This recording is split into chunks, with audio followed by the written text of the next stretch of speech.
ang mga kwento ng pag-ibig, kwento ng buhay at kwento ng pag-asa dito sa Barangay Love Stories. Love Stories. Bakit kasi kayo nang gugulat? Hindi kaya. Ikaw lang yung magugulatin dyan eh. Kape ka kasi ng kape. Tigilan mo na yon, di ka na bumabata. Alam niyo naman na gasolina ko yung kape. Kung wala yun, hindi ako makakapag-function ng maayos sa trabaho ko. Kaya hayaan yun, nanay. Tsaka sobra kayo sa hindi na ako bumabata 37 pa lang naman po ako. Kahit na, malapit ka na rin mag-40. Huwag niyo na pong ipaalala, nay. May iba po tayo. May kailangan po ba kayo? Wala naman. Pero itatanong ko lang kung hindi mo ba lalabasin dun yung mag-ama mo. Bakit po? May problema ba? Wala. Pero ayaw mo bang makipag-bonding sa kanila? May dalang cake saka ice cream yung mister mo. Paborito mo pa yung flavor. Sabi niya tawagin daw kita at yayain kumain kasama nila doon. Ayaw ko, nay. Diet ako ngayon. Baka bigla akong tumaba sa pa-cake at ice cream niya. Sa inyo na lang po ng mga bata yun. Kawawa naman yung asawa mo. Binili niya pa yata yun para sa'yo. Nay, hiwalay na po kami. Kaya wag niyo na po siyang tawagin na asawa ko. Kasal pa rin kayo sa mata ng Diyos at sa batas ng tao. Huwag mo sanang kalimutan yon. Hindi ko naman po kinakalimutan yun pero ilang beses ko pa bang uulit-ulitin na hindi ko na siya mahal. Nahiwalay na kami. At meron na lang kaming maayos na turingan para sa mga bata. Okay na po kami sa ganun, Nay. Kaya sana wag niyo na pong ipagpilitan na magbalikan kami. Kung makapagsalita ka, parang ang dali lang sa yung itapon yung kasal nyo Hindi po ako yung una nagtapon ng kasal namin. Kasi nung nawalan siya ng oras sa amin ng mga bata, parang kinalimutan na rin niya na may asawa at mga anak siya. Tsaka bago naman ako sumuko sa relasyon namin, nagtiis ako. Kaya hindi niyo ako pwedeng sisihin kung bakit nasira ang pamilya namin. Kahit man lang ba alang-alang sa mga bata? Hindi mo na ba talaga mabibigyan ng pagkakataon yung asawa mo? Hindi ko na nga po siya asawa. Hindi na asawa ang turing ko sa kanya at hindi rin po yung sagot sa tanong niyo. Kasi may iba ka na, ganun ba? Nay naman! Paano niya po nasabi yan?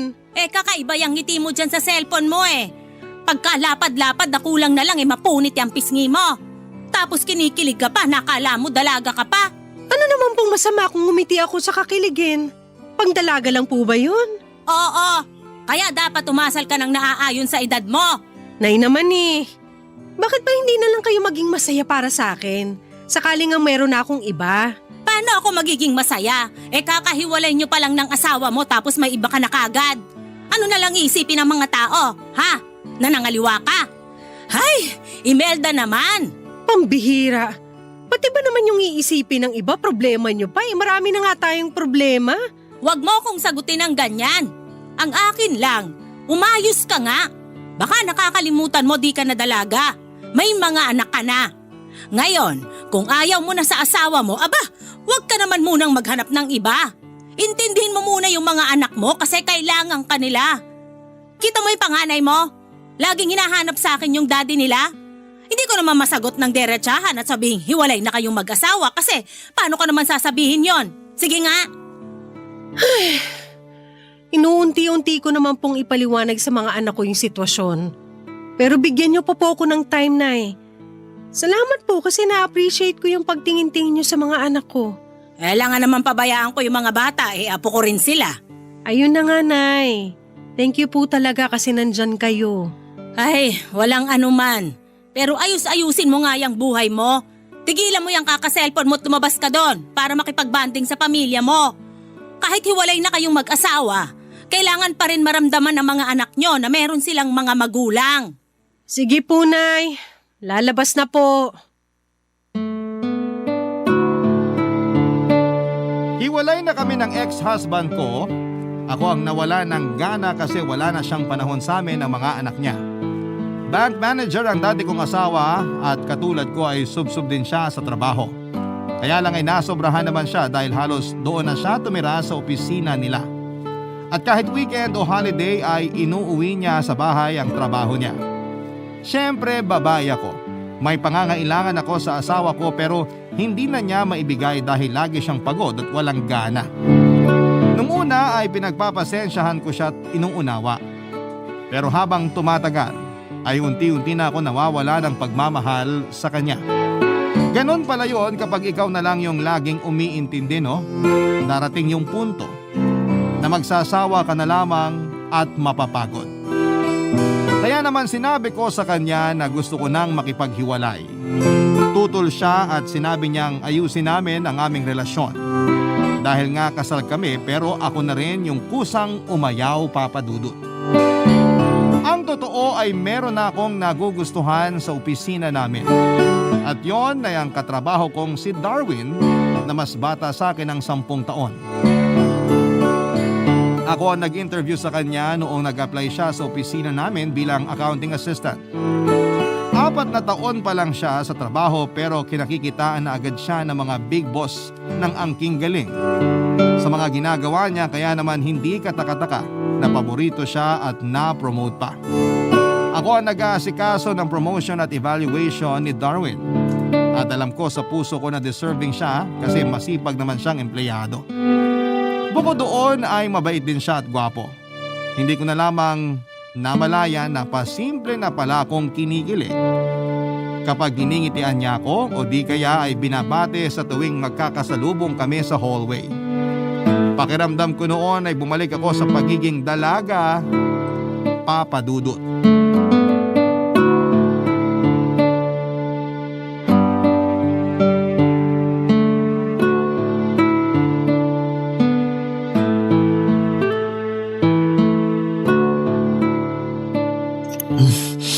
Sarap naman itong carbonara mo, ma'am. Mukhang mapaparami kain ko ha. Baka maubos ko na to. Okay lang naman na ubusin mo kasi para sa'yo talaga yan. Talaga? Ang swerte ko naman. Alam niyo bang paborito ko to? Hindi, ngayon ko lang nalaman. Sakto pala kasi specialty ko yan at yan talagang niluto ko ngayong birthday mo. Paano niyo po nalaman na birthday ko? Tinatanong pa ba yun? Siyempre, nasa HR ako, kaya malalaman ko talaga. Ay, oo nga pala. Kamuntik ko nang makalimutan. Bakit? Hindi mo ba pinagsasabi na birthday mo ngayon? Hindi eh. Di kasi ako sanay na binabati. Hindi ko alam yung isasagot. Kahit pagpapasalamat kasi, parang ang awkward. Eh di hindi pala kita pwedeng batiin ngayon kasi hindi ka sanay. Hala, pwede nyo naman akong batiin. Pero wag nyo lang isisigaw. Mapagbiro ka rin pala, no? Pero ayun nga, gusto ko lang sabihin na happy birthday, Darwin. Thank you, ma'am. Yung totoo, kayo pa lang talaga yung bumati sa akin. Hindi ka pa binati ng family mo? Hindi pa eh. Busy siguro sila o nakalimutan nila. Pero ayos lang naman sa akin. Kasi kaunti lang naman nakakaalam ng birthday ko. Kasama na po kayo doon. Thank you ulit sa greetings, ma'am. Saka rito sa pa-carbonara. Grabe, ang sarap talaga. Walang anuman. Actually, hindi lang naman yan yung kaya kong lutuin eh. Marami pang iba. Gusto mo ba dalhan kita bukas? Ayos lang po ba? Kasi nahihiya ako. Bakit ka naman mahihiya? Eh ako yung nag-alok. Tsaka oo, ayos lang. Hindi kasi ako bumibili ng pagkain sa labas eh dahil kaya ko naman magluto para sa sarili ko. Eh madalas may sobra naman kaya dadalhan na lang kita. Makakatipid ka pa sa pagbili-bili ng ulam sa labas. Nakikita kasi kita na dumadaan dun sa may karinderya bago mag-time in. Hindi naman sa sinisiraan ko yung negosyo nila pero nakabili na ako ron at ilang beses nang sumakit yung tiyan ko. Pero matagal na yun. Doon ako nag-decide na ako na lang magluluto ng baon ko. Ikaw ba, hindi ka pa naman sinasakitan ng tiyan? Hindi pa naman. Mabuti kung ganun, pero dadalan pa rin kita ng ulam. At pang merienda na rin. Pero nakakahiya pa rin kasi. Kasi hindi naman tayo close. Hindi naman sa ganun. Thankful naman ako kasi may isang tao na nagmamalasakit sa akin. Pero ayun lang talaga. Parang kailangan may gawin akong kapalit ng pagiging mabait niyo sa akin. Hindi naman ako humihingi ng kapalit kaya wala kang kailangan gawin. Ay, meron pala. Ano yun? Tanggapin mo, tsaka kainin yung mga pagkain na ibibigay ko. Para hindi ako magtampo. Yun lang pala. Siyempre walang masasayang sa mga pagkain ibibigay mo. Lalo na lahat masasarap. Actually, ako rin masarap. Ha? May sinabi ka ba? Sabi ko, ubusin mo na yan. Tapos anong gusto mong lutuin ko bukas? Baka kasi may request ka. Naku, wala naman akong request. Bahala na kayo kung ano yung dadalhin nyo. O sige, ano na lang yung paborito mong ulam? Marami. Ewan ko ba pero pakiramdam ko ay bumalik ako sa pagkadalaga tuwing kausap ko si Darwin Papadudut. Hindi niya kasi pinaparamdam sa akin na mas matanda ako sa kanya. Kumbagay para lamang kaming magkaedad kaya naman hindi ako naiilang sa kanya. Simula nga noon ay napadalas na yung pagdadala ko ng paborito niyang carbonara. Sinasamahan ko pa ng garlic bread at fried chicken. Minsan naman ay mga paborito niyang ulam tulad ng adobo, afritada at minudo ang dinadala ko sa kanya. Natutuwa kasi ako na panoorin siya habang kumakain at sarap na sarap sa mga luto ko. Doon na nga kami lalong naging malapit sa isa't isa ni Darwin Papadudut. Umabot na rin kami sa point na nagte-text and call na kami sa gabi dahil wala namang kaming time makapagkwentuhan ng matagal sa trabaho. Maliban na lamang kung lunch break. Masasabi ko na doon ko siya lalong nakilala. Nalaman ko na solo living lang pala siya at nagrenta ng apartment sa 15th Avenue. Umanga rin ako sa kanya kasi sinusuportahan niya ang pag-aaral ng dalawa niyang kapatid na nasa high school at college. Papadudot hindi nga nagtagal ay nagkapalagayang loob na nga. Barangay Love Stories. Barangay Love Stories. Sa loob ng 2 linggong pag-uusap namin ni Darwin ay nahulog na ako sa kanya, Papadudot. Sigurado akong gusto ko na siya kaya nga kahit kasal pa kami ng asawa ko ay binaliwala ko yon at tinuloy ang nararamdaman ko para sa katrabaho ko. Hindi nga nagtagal ay umamin si Darwin na mahal na niya ako kaya naman sobrang saya ko, Papadudot. Naging kami pero walang nakakaalam. Ayaw kasi naming pagchismisan kaya naman minabuti naming isekreto na lamang muna ang aming relasyon.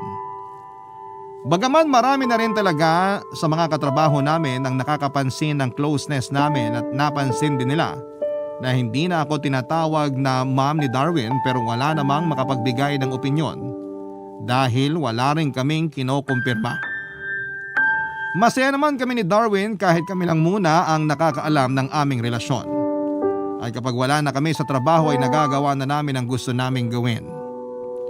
Inuuwi na rin ako ni Darwin sa apartment niya at sa unang gabi pa lamang na naging kami ay may nangyari na sa amin.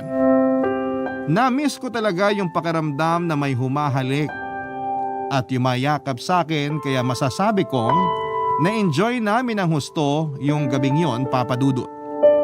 Sa katunayan ay nakailang rounds pa nga kami. Tuluyan na nga akong nawala ng pakialam sa mga sasabihin ng ibang tao. Lalo na ng pamilya ko, sakaling malaman nila na may karelasyon akong mas bata sa akin. Total, alam naman nilang hiwalay na kami ng asawa ko, kaya may karapatan na akong makipagrelasyon sa iba, Papadudot. Sa loob ng 1 linggo na pagiging magkasintahan namin ni Darwin ay marami kaming pinagkasundoang mga bagay-bagay. At isa na nga doon ay ang paglipat ko sa apartment niya para magkasama na kami, Papadudot.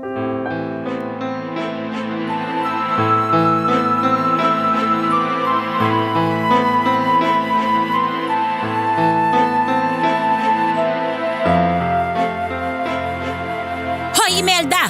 Nasisiraan ka na ba ng ulong babae ka? Kahit na ano pang sabihin nyo, Nay, hindi na po magbabago ang desisyon ko. Excuse po, kukunin ko pa yung ibang gamit ko dyan sa cabinet. Nakaharang po kayo. Abay sira ulo pala talaga to eh! Aray ko naman, Nay! Bakit po kayo namalo? Sigurado ka naman talagang iiwanan mo yung mga anak mo para makisama sa lalaking mas bata sa'yo ng 10 taon?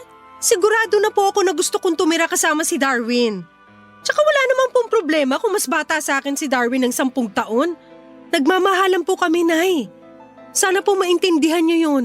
Kahit anong paliwanag mo, hindi ko kayang intindihin yung katwiran mo. Eh rito lang naman kayo nagkakilala, di ba?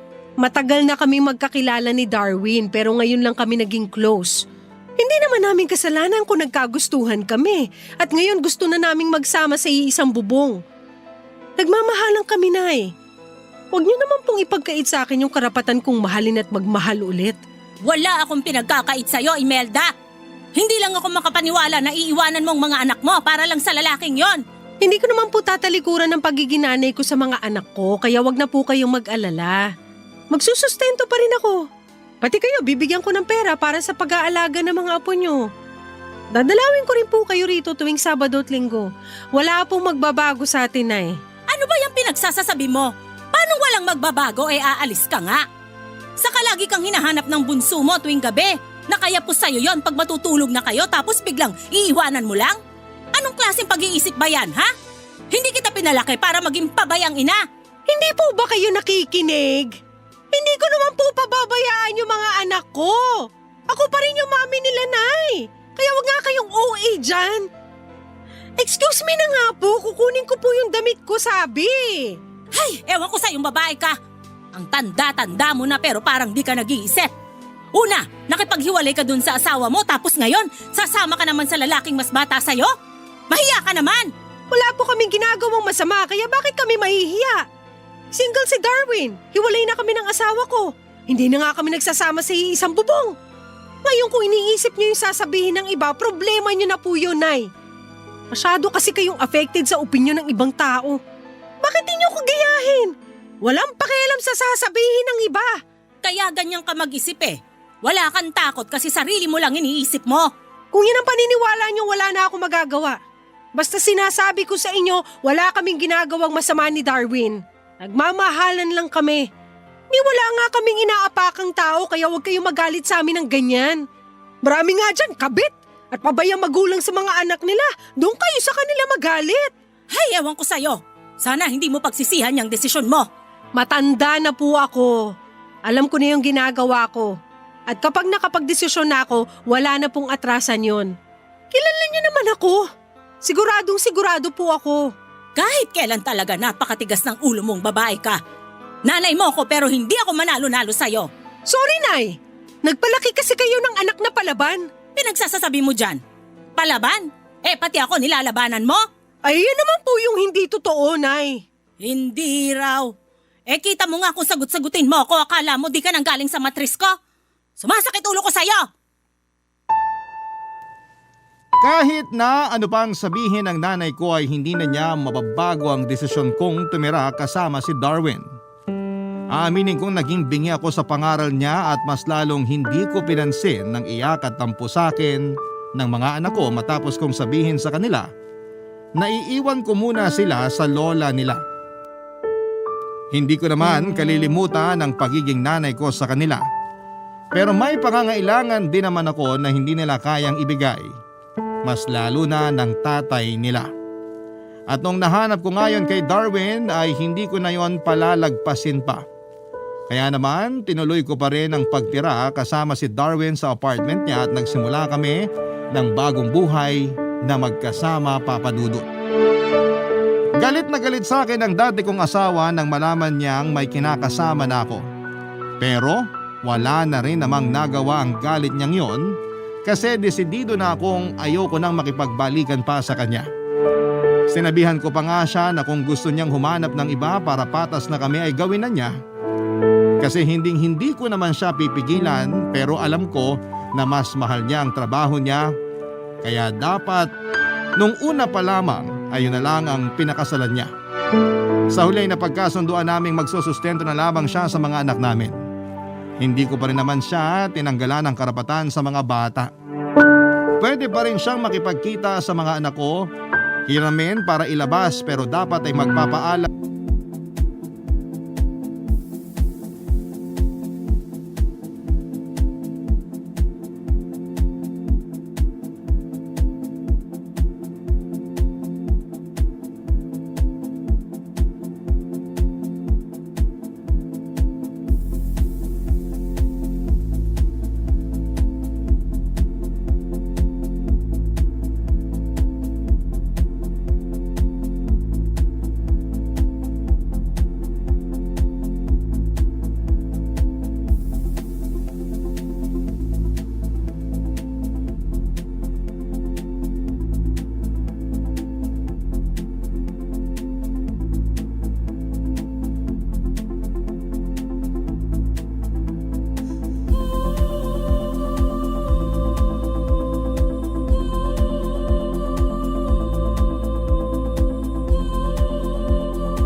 papalitan pa rin sa akin at iuuwi pa rin sa nanay ko.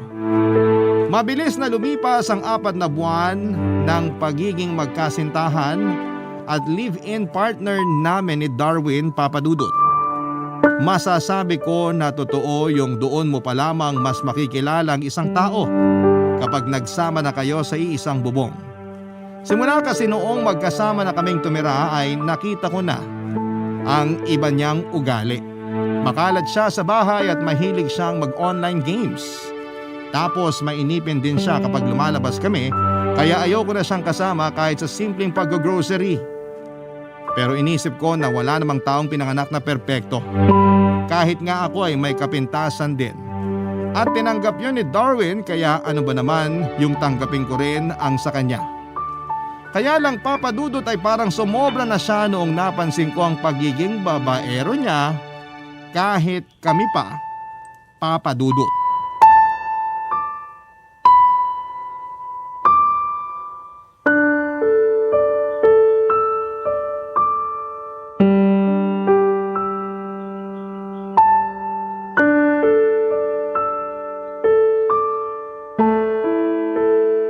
Uy, ang sexy naman ito.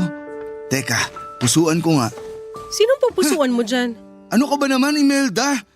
Bakit nanggugulat ka? At bakit ka nagulat? Malamang, wala ka naman dyan kanina. Di ba sabi mo maglilinis ka ng banyo? Oo nga, katatapos ko lang. Kita mo naman tong damit ko, di ba? Basang-basa ng pawis. Pagod na pagod ako doon tapos ikaw pa relax-relax ka lang dito sa sofa. Sobra ka naman. Kauupo ko lang kaya. At anong ginawa mo? Hinango ko yung mga sinampay natin dun sa labas. Ayan oh, nakatambak pa nga sa tabi ko kasi tutupiin ko. O bakit mas inuna mo pa yung pagse-cellphone mo at pagpuso sa kung sino-sino bago magtupi? Alam mo namang hindi ako maayos magtupi ng damit. Baka ending yan, ulitin mo lang mga tinupi ko. Doble trabaho pa.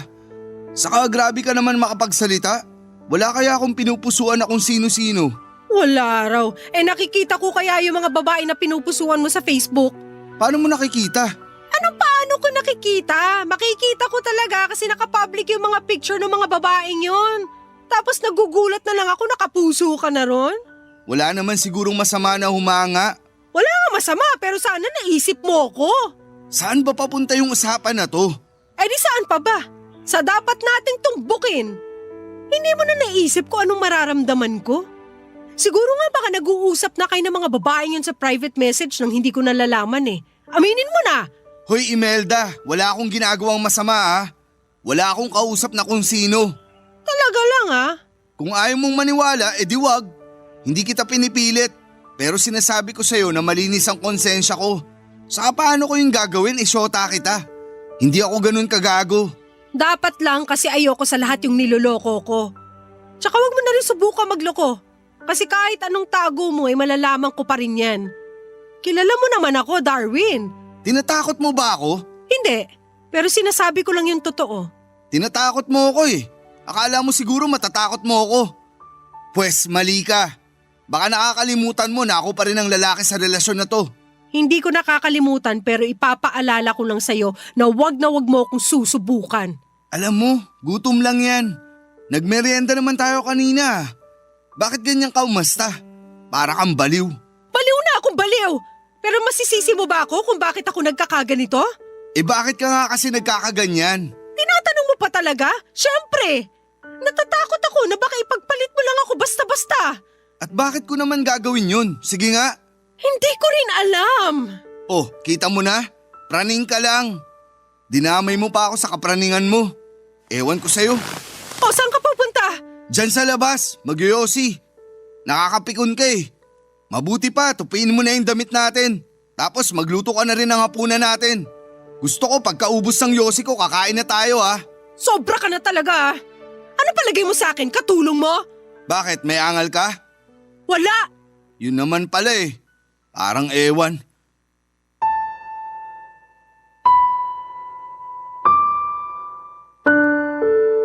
Ang sama ng loob ko kay Darwin dahil sa mga sinabi niya, Papa Dudut.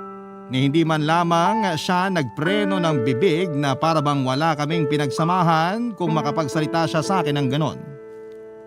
Masama na bang sawayin siya, lalo na kung nakikita kong yung ginagawa niya ay mali na.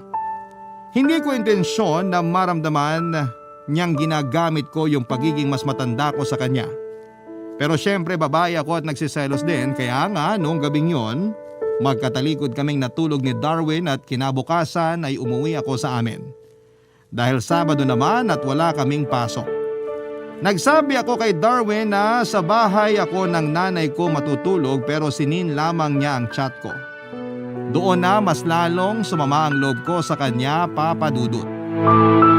Ang totoo, may takot sa puso ko na baka ipagpalit ako ni Darwin sa iba. Kasi nga ay matanda na ako at meron ng mga anak. Kahit na sinabi niya noon na handa siyang tanggapin ang mga anak ko, sa dati kong asawa ay ayaw naman niyang patirahin ang mga bata na kasama namin. Katwiran niya ay sanay kasi siya na mag-isa at baka mahirapan siyang mag-adjust kapag bigla kaming tumira kasama ng mga anak ko. Naintindihan ko yon at ayaw ko naman na mangyari yon, kaya ako na lamang ang nakisama sa kanya, Papa Dudut. Pero habang tumatagal ay nabibigyan ng puwang sa puso ko ang kaba na baka nga magsawa siya sa relasyon namin at ipagpalit niya ako sa ibang tao. Sa tao na mas bata sa akin at walang sabit na katulad ko, Papa Dudut. Barangay Love Stories. Barangay Love Stories. Ang sabi nga ng nanay ko, kapag hindi daw ukol, hindi bubukol. Ibig sabihin, kahit na anong pilit mo, kung hindi para sa iyo ang isang bagay, ay hindi ito mapapasayo. At nangyari yon nang magpatuloy ang lamat sa relasyon namin ni Darwin. Simula kasi noong kumprontahin ko siya tungkol sa pagiging babaero niya ay nanlamig na siya sa akin, Papa Dudut. At kahit na anong suyo ko o luto ko ng paborito niyang pagkain tulad ng carbonara, ay hindi ko na talaga makuha ang loob niya. Muling nagbalik ang matinding takot at pag-aalala sa dibdib ko na baka mawala sa akin si Darwin. Ang hirap lang kasi kung kailan mahal na mahal ko na siya, ay saka naman biglang nagkagano ng relasyon naming dalawa. Sa pagkakaalam ko ay wala akong ginawang hindi niya gusto. Pinagsilbihan ko siya, pinagluto, pinaglinis ng apartment at kalahati ng sweldo ko ay ibinigay ko sa kanya para may maipadala siya sa pamilya niya sa probinsya. Minsan na kasi siyang nagreklamo sa akin na hindi niya ma-enjoy ang sweldo niya kasi nauubos lamang sa pagpapadala. Kaya naman ang sabi ko ay sige, ako na ang bahala sa bagay na yon. At dahil mas malaki naman ang sahod ko sa kanya ay ako na rin ang nagbabayad ng upa sa apartment at bills sa tubig at kuryente.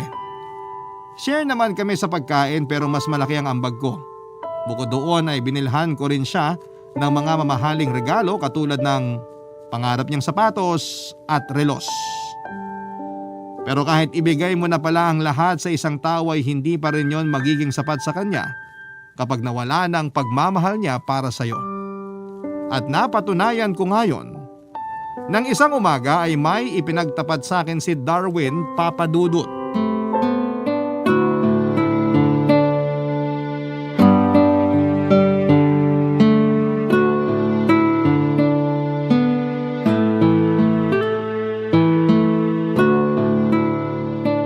Bakit parang hindi mo ginagalaw yung pagkain mo? Wala akong gana eh. May sakit ka ba? Wala. Kumain ka na kasi papasok pa tayo. Baka mamaya malate tayo, sayang naman yung goal nating perfect attendance for this month. Ay. Imelda, may sasabihin pala ako. Mamaya na, kumakain pa ako. Baka mawalan ako ng gana pag sinabi mo. Ay, pero kailangan mo nang malaman. Bakit ka ba sumisigaw? Nasa harap tayo ng pagkain oh. Ikaw kasi, masyado kang ewan. Ako na naman. Lagi na lang kasalanan ko. Parang wala na akong ginawang tama ah. Pwede ba, wag mo na nga ibahin yung usapan. Mamaya sana naman tayo mapunta eh. May gusto lang akong sabihin na dapat matagal ko nang sinabi. Sige, ano ba yon? Sabihin mo na nga. Maghiwalay na tayo. Ha? Sabi ko, maghiwalay na tayo. Joke ba yan? Kasi kung oo, pues hindi nakakatawa. Pwede ba tigilan mo nga ako umagang-umaga? Mukha ba ako nagbibiro? Aba, malay ko sa'yo kung anong trip mo. Wala akong trip. Hindi rin ako nagbibiro. Seryoso ako na gusto ko na makipag-iwalay sa'yo. Pero bakit? Kasi ayoko na. Narealize ko na hindi ko pala kayang makisama sa'yo. Kasi masyado kang nakakasakal. Anong ginawa ko para masakal ka? Marami. Bantay sarado mo lahat ng ginagawa ko rito. Gusto mo lagi kitang tinutulungan sa mga paglilinis. Kita mo ang pagod yung tao. Pagod din naman ako pero kailangan may maghugas ng mga pinggan, magsaing, magluto ng ulam para may kainin tayo. Bakit kasi kailangan pa magluto? Pwede naman tayong umorder o bumili sa labas ng luto na. Dami mong alam eh. Saka dagdag hugasin lang yun. Gusto mo pa ako yung maghugas ng mga pinaglutuan mo? Bakit bibili sa labas kung mas masarap pa sa mga luto nila yung luto ko?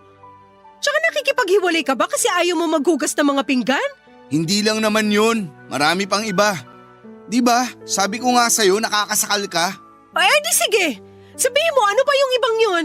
Ayoko rin sa ugali mo yung lagi mong binabantayan yung Facebook ko. Lagi mong sinisita yung mga nilalike at pinupusuan ko kahit di naman dapat. Paanong hindi sisitahin? Puro mga sexy na babae yung nilalike at pinupusuan mo. Tapos nakikita pa kita nag-comment ng kung ano-ano. Masama bang magandaan sa kanila? Maganda naman talaga sila. Siguro insecure ka sa kanila kaya ganyan ka mag-react, no? Anong sinabi mo? Sabi ko, insecure ka kasi di hamak na mas maganda sila at mas sexy kesa sa'yo. Bakit ka nananampal? Tinatanong mo pa talaga para kang baliw dyan. Kabaliwan na ba yung pagsasabi ng totoo? Di ba natatakot ka na baka ipagpalit kita sa kanila? Kasi nga insecure ka sa kanila. Tumigil ka na! Nakakasakit ka na, Darwin! Kapal naman ang mukha mong sabihin sa akin yung mga bagay na yan. Akala mo kung sino ka! Kaya nga tapusin na natin to. Ayoko na sa'yo. Hindi na kita mahal. Kung makapagsalita ka parang wala tayong pinagsamaan Ganun na lang ba kadali sa'yo na itapon yung relasyon natin? Huwag ka nang maraming sinasabi. Sa kaminal naman kita. Pero ngayon nagpapakatotoo lang ako. Gusto ko nang makawala sa'yo at sa relasyon natin. Kaya kung pwede lang tapusin na natin to. Ayoko na, Imelda. Please lang. Intindihin mo sana.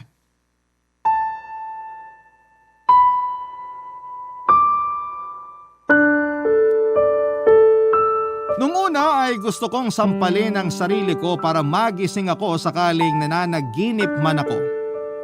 Pero alam ko na kahit gawin ko yon ay hindi na magbabago ang katotohanan na gusto na akong hiwalayan ni Darwin Papadudut. Ang sakit-sakit kasi. Ayaw ko pa siyang pakawalan. Kaya nga pinakiusapan ko pa siya pero ayaw na niya talaga. Iniisip kong mabuti kung saan ako nagkulang o sumobra ba yung pagmamahal ko sa kanya para iwanan niya ako. Pero sa huli, Papadudut, ay wala rin naman akong nakuhang sagot. Umiyak ako ng umiyak ng araw na yon at hindi na nga ako nakapasok. Pero bilib rin ako kay Darwin kasi kung umasta siya ay parang walang nangyari. Pumasok pa rin siya ng trabaho ng araw na yon at bago siya umalis ay sinabi niya na sana'y nakapag-impake na ako ng mga damit at gamit ko. Sobrang sama ng loob ko sa kanya dahil wala siyang utang na loob. Oo, apartment nga niya yon. Pero ako ang nagbayad ng renta niya noong mga nakaraang buwan. Napaka-unfair niya, Papadudut. Pero sa huli napagod na lamang ako makipagtalo sa kanya. Masakit na ang mga mata ko sa kakaiyak at alam ko na kahit lumuha pa ako ng dugo o lumuhod sa kanya, ay hindi ko na mababago ang desisyon niya. Kaya naman kinahapunan ay inayos ko na mga damit at gamit ko saka umalis ng apartment ni Darwin. Umuwi ako sa bahay ng nanay ko at gulat na gulat siya sa pagdating ko. Doon ko na nga pinaliwanag sa kanya ang mga nangyari. At kahit gustuhin man akong sermonan ng nanay ko ay sinantabi niya muna ang inis niya sa akin dahil mas lamang ang galit niya kay Darwin ng panahong yon. Sa katunayan ay gusto niya itong sugurin sa opisina namin pero ako na ang umawat sa kanya. Kaya naman kinonfort na lamang ako ng nanay ko at pinagluto ng paborito kong merienda para kahit papaano ay gumaan-gaan naman ang loob ko. Tapos nakipag-bonding ako sa mga anak ko na sobra ang pagkamis ko sa kanilang lahat. Marami akong pinagsisihan ng araw na yon. Una na roon ay kung bakit nagawa kong iwan ang mga anak ko para sumama sa isang lalaki na sa huli ay itataboy lang din pala ko. Siguro'y ganon talaga kapag bulag sa pag-ibig ang isang tao. Pero hindi naman mali ang magmahal. Maling tao lang yung minahal ko. At napatunayan ko yon noong pagkaraan lang ng 1 linggo. Matapos ang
breakup namin ni Darwin ay sila na ng bagong pasok naming empleyado na ka-department niya, Papa Dudut.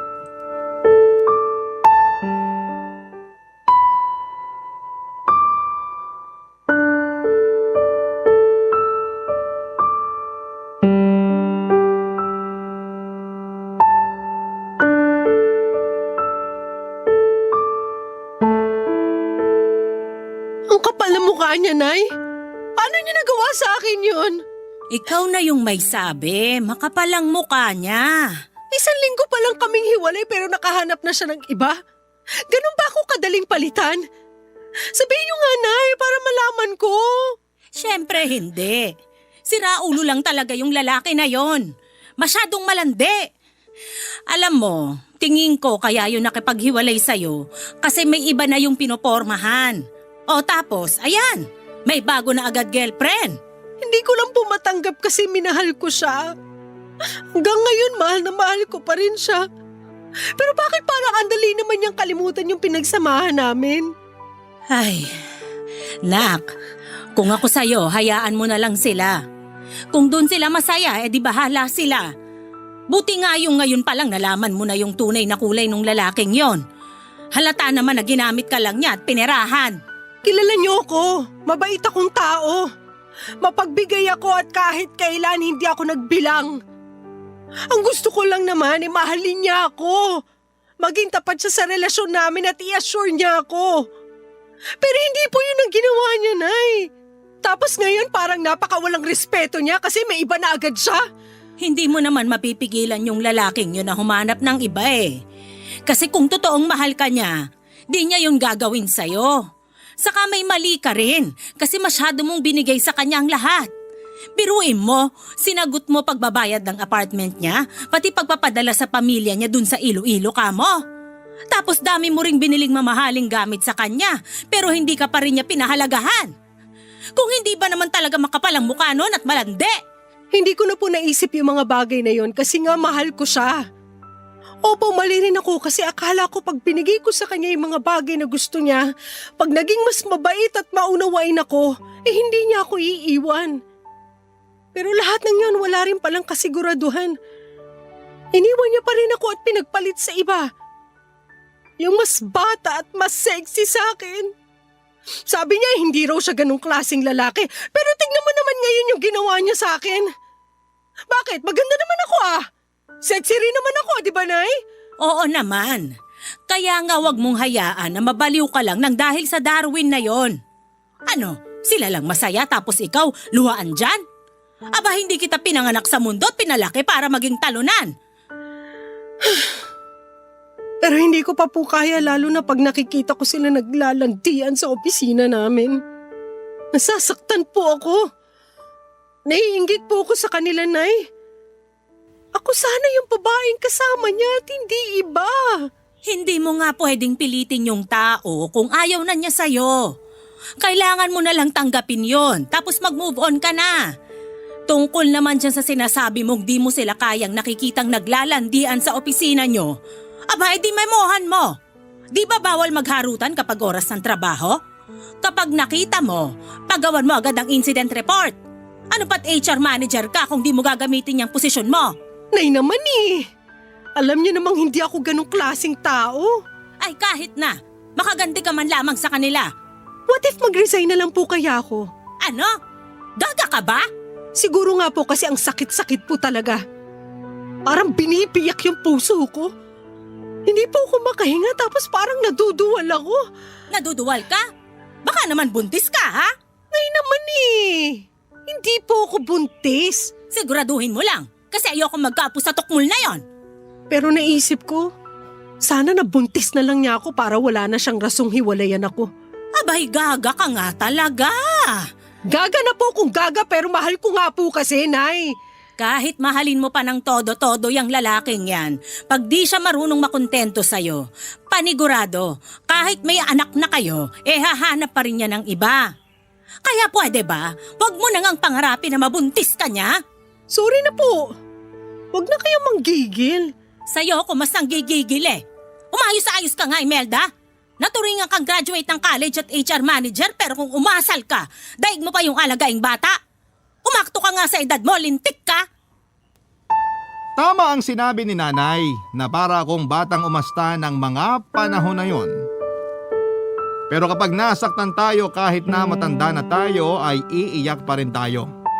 Iisipin din natin na katapusan na ng mundo. Tapos ay hindi rin tayo makakapag-isip ng maayos at magiging padalos-dalos ang mga desisyon natin. Mabuti na lamang dahil kahit gigil na gigil sa akin ng nanay ko ay hindi pa rin niya ako sinukuan, Papa Dudut. Paulit-ulit niya pa rin pinakinggan ang mga rants ko tungkol kay Darwin at sa bago nitong girlfriend. Tawagin niyo na akong bitter pero hanggang ngayon ay hindi pa rin ako nakakapag-move on sa breakup namin, Papa Dudut. May punto na naiisip ko na baka karma ko na yung mga nangyari kasi iniwan ko noon yung mga anak ko dahil sa kanya. Tapos ako naman yung iniwan niya kasi may iba na siya. Pero nagsisisi naman ako sa ginawa kong yon. Masyado lang akong nadaig ng emosyon kaya hindi ko na natimbang ang mga bagay-bagay. Kaya nga kahit masakit pa rin na makita sila sa opisina na masaya at parang walang nasasaktang iba ay binaliwala ko na lamang ang feelings ko. Sinanay ko na lamang ang sarili ko hanggang sa mamanhid ako at tuluyan ng walang maramdaman. Hindi ko po alam kung tama yung paraan ko pero nakakatulong naman sa akin na makausad. Pero kung may iba po pong may papayo ang mga kabarangay natin ay gusto ko pong ma-appreciate ko ang mga advice mula sa inyo. Gusto ko nang mag-heal at makapag-move on, Papa Dudut. Hanggang dito na lamang po ang sulat ko. Tumaasa na sana'y mapili po ninyong i-air sa radyo ang aking kwento. Lagi po ako nakikinig sa Barangay Love Stories. Ang inyong forever kapuso, Imelda. Nagustuhan ng iyong napakinggan? Ituloy yan via live stream sa www.gmanetwork.com/radio. Barangay LS 97.1 Forever.